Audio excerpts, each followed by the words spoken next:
నమస్తే. నేను మీ కుప్ప పద్మిని. ఇన్నాళ్ళు మీ సపోర్ట్‌ని నాకందిస్తూ, మీ ప్రేమని నాకందిస్తున్న ప్రతి ఒక్కరికి కృతజ్ఞతలు.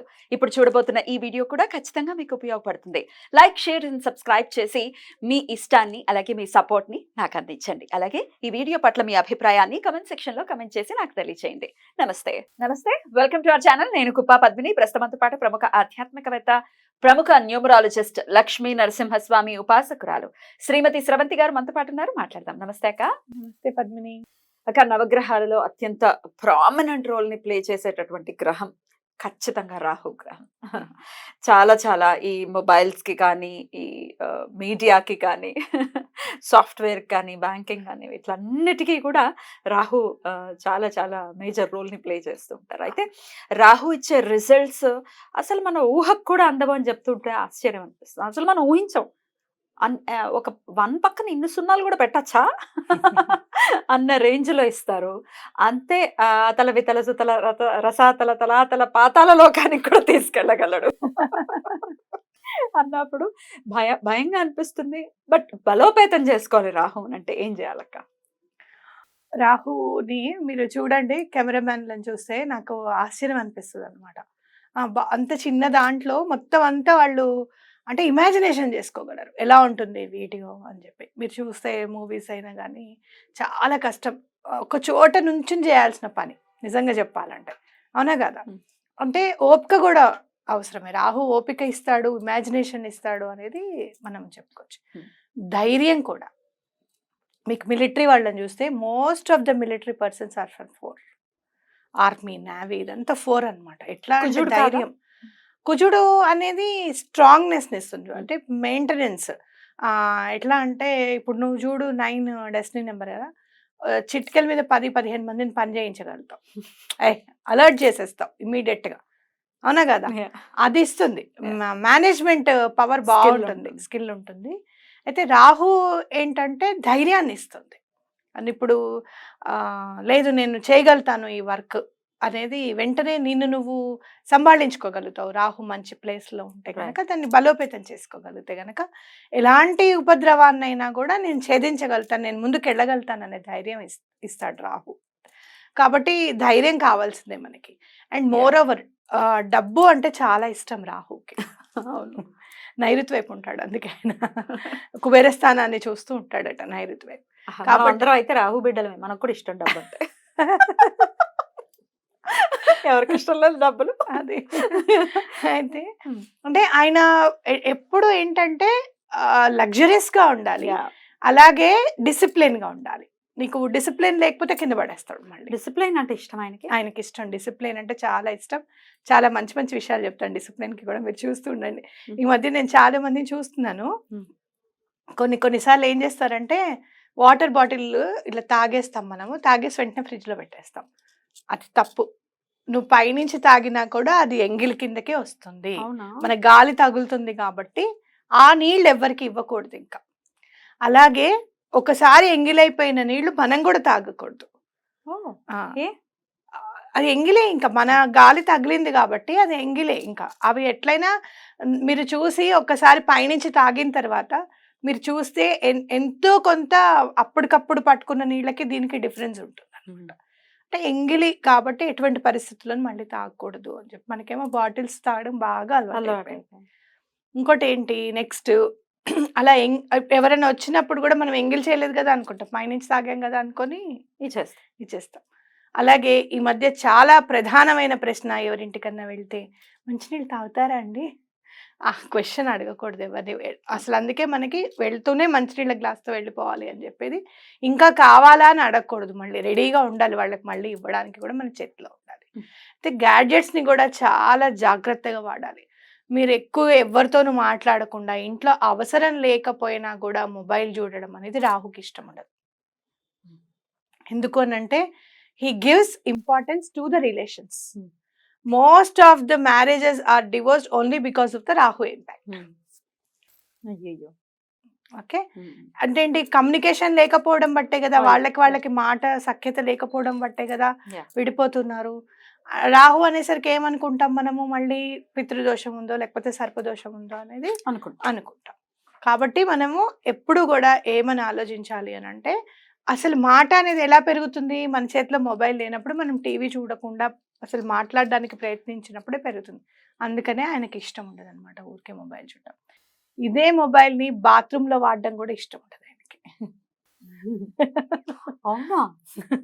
చాలా మంది చేసే తప్పు ఈ మధ్య కాలంలో. అవునా? ఇదివరకేమో పేపర్ తీసుకెళ్ళేవారు. ఇప్పుడు మొబైలే తీసుకొని వెళ్ళిపోతున్నారు. పేపర్‌ని తీసుకెళ్తే? పేపర్ ప్రింటింగ్ టెక్నాలజీ గదా! ఆ హ్మ్. టెక్నాలజీతోనే గదా మనం ప్రింట్ చేసేది పేపర్. అది కూడా అది రాహుకి గూడా సంబంధించింది. రాహుకి సంబంధించింది. ఎటువంటి పరిస్థితుల్లోనూ ఆయనకి ఇష్టం ఉండదు. మన వాష్‌రూమ్స్ కూడా ఎల్లప్పుడూ నీట్‌గా ఉండాలి. అలా అయితేనే రాహు బలోపేతం అవుతాడు. ఇంకోటి ఏంటి అనంటే బ్లూ కలర్ ఎవరికైనా రాహు బాలేడమ్మా మీ దాంట్లో అని ఎవరైనా చెప్తే గనక ఎక్కువగా బ్లూ కలర్ బట్టలు వేసుకోకుండా ఉండడం మంచిదన్నమాట. అలా అంటే ఈ బ్లూనాకా? ఏ బ్లూ? ఏ blue light blues, dark blues ఏవైనా కూడా హ్మ్. ఎక్కువగా వాడకుండా. ఒకవేళ వాడాల్సొస్తే మంగళవారం నాడు వాడకుండా. మంగళవారం మనం రాహుకు అనుకుంటాం గదా! మంగళవారం నాడు వాడకుండా మంచిది. అలాగే అమ్మవారిని పూజిస్తే, అందులో దుర్గా అమ్మవారిని, సరస్వతి అమ్మవారిని పూజిస్తే చాలా ఇష్టం రాహుకనమాట. సో, బాత్రూమ్స్‌లోకి ఎట్టి పరిస్థితుల్లో ఫోన్‌లు తీసుకెళ్ళి బాత్రూమ్‌లో కూర్చోవడాలు చేయొద్దు. చేయొద్దు. I don't know what to say now. చేయకూడదు. ఎందుకంటే మీరన్నీ ఇప్పుడు చూడు మొబైల్ అనేది ఏమైంది మనకి ఒకటి వాచ్, క్యాలిక్యులేటర్ అలాగే మనకిష్టమైన చాలా అమ్మవారి ఫోటోలు, ఫోటోలు. స్తోత్రాలు ఇవన్నీ డౌన్లోడ్ చేసుకుంటున్నాం గదా! అవునా? హ్మ్. ఇంకా ఫోన్ పేలు, గూగుల్ పేలు ఇవన్నీ ఉన్నాయి గదా! మరి బ్యాంకే ఉంది గదా! రైట్. అవునా కదా? రైట్. మరి అలాంటప్పుడు నువ్వు బాత్రూమ్‌లోకి, వాష్‌రూమ్‌లోకి ఎలా తీసుకెళ్తావు చెప్పు? తీసుకెళ్ళకూడదు. తీసుకెళ్ళకూడదు. అంటే నువ్వు గౌరవం ఇవ్వట్లేదన్నమాట. హ్మ్. అవునా కాదా? అండ్ మోర్ ఓవర్ టెక్నాలజీకి కూడా గౌరవం ఇయ్యాలి గదా! అవునా? రాహు టెక్నాలజీ అంటే ఏంటి? రాహు వల్లే గదా వచ్చేది. అంటే ఏంటి? మనం ఎంత అడాప్ట్ అయిపోయామో, అడిక్ట్ అయిపోయాము అంటే ఎక్కడికెళ్ళినా ఫోన్ లేకపోతే మనకొక గుండెకాయ అయిపోయింది. అవును. Heart it's our heart. ఇట్లిట్లని గుండెనన్నా ఎత్తుకుంటాం ఎత్తుకోము గానీ ఫోన్ ఉందా? ఫోన్ ఉందా? గుండెని ఎత్తుక్కోవాల్సిన పని లేదు పాపం దాని పనిలో అది ఉంటుంది. దీన్ని ఎత్తుక్కోవాలి గదా! అది. అందులో ఇదేమన్నా ఒక్కొక్క అమిర్ చేసుకుంటామేమో అక్క బాడీలో. భయమేస్తుంది ఫ్యూచర్‌లో. కొన్నాళ్ళు పోతే అవే వచ్చేస్తాయేమో. ఇలా లోపలికి తోసేసుకోండి మీరు. చిప్పు దానిలో అదే పని చేస్తది. ఇంతింత ఫోన్‌లు వస్తాయేమో మరి చూడాలి. ఇలా చూసుకొని డయల్ చేసుకుంటా. వీడియో కాల్స్ ఒస్తాయి. ఇంకొక ఆ! 20 ఏళ్లలో అంటే నవ్వుకున్నాం. అంటే మనిషి ఎక్కడో ఉన్న మనిషి కనపడతాడు అనంటే, ఛే! అట్లెట్లా జరుగుతుందని. ఇగో జరిగింది. ఆ! ఫస్ట్ మా చిన్న పాప పెద్దమ్మాయి పుట్టినప్పుడు ఒకళ్ళు చూయించారు నాకు. హ్మ్. వాళ్ళు ఏమని? పెద్ద హోటల్‌లో టేస్ట్ చేసారు. షెఫ్ చేసేసిన తర్వాత హోటల్ మేనేజ్‌మెంట్ చదివాడతను. టేస్ట్ చేసి బావుంది అనంటే అది పంపించాలనమాట తినేవాళ్ళకి కస్టమర్స్‌కి. అయితే అతని చేతిలో చూసాను నేను. ఇది టచ్ స్క్రీన్. హ్మ్. ఇది ఎప్పటినుంచో నేను చాలా ట్రై చేశాను. దీనికోసం అని చెప్పి నేను అక్కడ వేరే కంట్రీలో నేను కొనుక్కున్నాను. రాబోయే తరమంతా టచ్ చేయనంటే, ఆహా! అతను ఎంత ఇదిగానో ఇలా ఇలా అంటే వచ్చేస్తుందక్క అని చెప్పి చూయించాడనమాట. ఇప్పుడు అబ్బా! మొత్తం సూపరే ఇదే గదా! పనిలో ఉన్నాం. మీరు అందరి వేళ్ళు చూసుకోండి ఒకసారి. నా వేలు అరిగిపోయి. కూడా అంతే. ఇక్కడ అరిగిపోయి ఉంటుంది పాపం. ఈ వేలుకి చూడండి ఎంత డిఫరెన్స్ ఉంటుందో. నిజమే అక్క. ఇది అంతలా అరిగిపోయింది, ఇది వాడేస్తున్నాం. అరిగిపోయింది. అంతలా వాడేస్తున్నామనమాట. రైట్. రైట్. కాబట్టి రాహు ఏమన్నా మీకు గనక ఇలాంటివన్నీ మీరు చేసుకుంటే గనక జీవన విధానంలో మార్పు తెచ్చుకోవడం అనేది డిసిప్లిన్‌గా ఉండడం అనేది చాలా మంచిది. హ్మ్. అలాగే రాహు బాలేడు, మాలిఫిక్‌గా ఉన్నాడండి, బాలేదు, మీ పాపకి బాలేదు, మీ అబ్బాయికి బాలేదు అని చెప్తే గనక 7 కొబ్బరి కాయలుంటాయి గదా! 7 తీసుకోండి. 7 తీసుకొని ఆ 7 చక్కగా ఒకదాని తర్వాత ఒకటా? ఒకదాని తర్వాత ఒకటి దిష్టి. దిష్టి తీసేసేసి అది పారే నీటిలో వేయాలి. పారే నీటిలో అంటే మురికి నీటిలో వేయకూడదు మళ్ళీ. హ్మ్. పారే నీరు ఎక్కడుంటే జీవనది. అక్కడికెళ్ళాలి. జీవనదిలో దగ్గరికి వెళ్లి వెయ్యాలి. అలా మాకు కుదరదండి అన్నప్పుడు కుదుర్చుకొని వెళ్ళండి. కుదిరినప్పుడే తీయండి. హ్మ్. ఇది మాత్రం దీనికి వేరే ఇంకో రెమెడీ లేదు. ఇంకో ఆప్షన్ లేదు. రైట్. మా టబ్‌లో నీళ్లు పోసేసుకొని కొబ్బరికాయలు ఏసామంట అంటే అది కుదరదు. కుదిరితే నేనే చెప్తాను. షార్ట్ కట్స్ రాహుకి నచ్చవని గూడా వింటూ ఉంటాం. షార్ట్ కట్స్ నచ్చదాయనకి. హ్మ్. ఇంకోటి ఏంటి అనంటే కాఫీ పౌడర్. ఆ! కాఫీ పౌడర్ కొంచెం స్నానం చేసే దాంట్లో కాఫీ పౌడర్ కలుపుకొని స్నానం చేయండి. కాఫీకి కూడా ఆయనేనా? హి హ్మ్. Signifies coffee. టేస్ట్‌కి హ్మ్. రాహు ఇంపాక్ట్ చాలా ఉంటుందన్నమాట. రైట్. సో, కాఫీ చూడు నువ్వు చాలా తలనొప్పిగా ఉనంటే ఆ అరోమా ఒకసారి చూస్తే చాలు కరెక్ట్ టైంకి తాగకపోతే తలనొప్పి వచ్చే వాళ్ళని చూసాను నేను. తలనొప్పి తగ్గిన వాళ్ళని చూసాను. అబ్బా! కాఫీ తాగుదాము అని అనుకుంటే చాలు కొంచెం రిలాక్సేషన్ వచ్చేస్తుంది. సో, కాఫీ పౌడర్ కూడా రెమెడీ చెప్పబడింది హ్మ్. ఖచ్చితంగా. ఇవి రేపు ఇక టీ కూడా పెట్టుకోమంటారు బాత్రూమ్‌లో అంటే నేనేం చేయలేను గానీ కాఫీ పౌడర్ మాత్రం కొద్దిగా వేసుకొని స్నానం చేయండి. Coffee is also from nature గదా!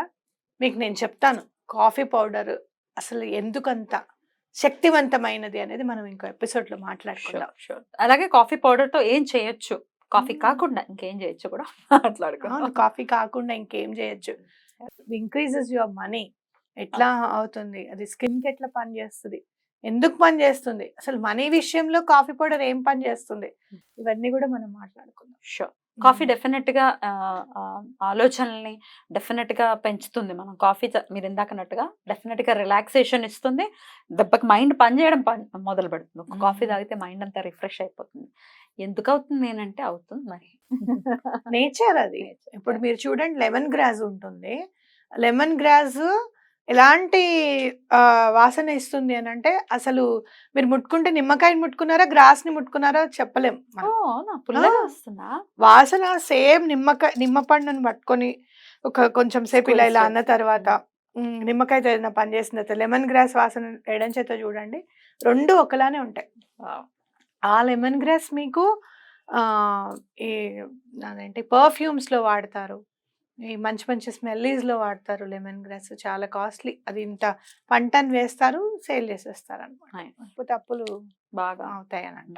రాహు బాలేకపోతే కూడా అప్పులవుతాయి అనంట.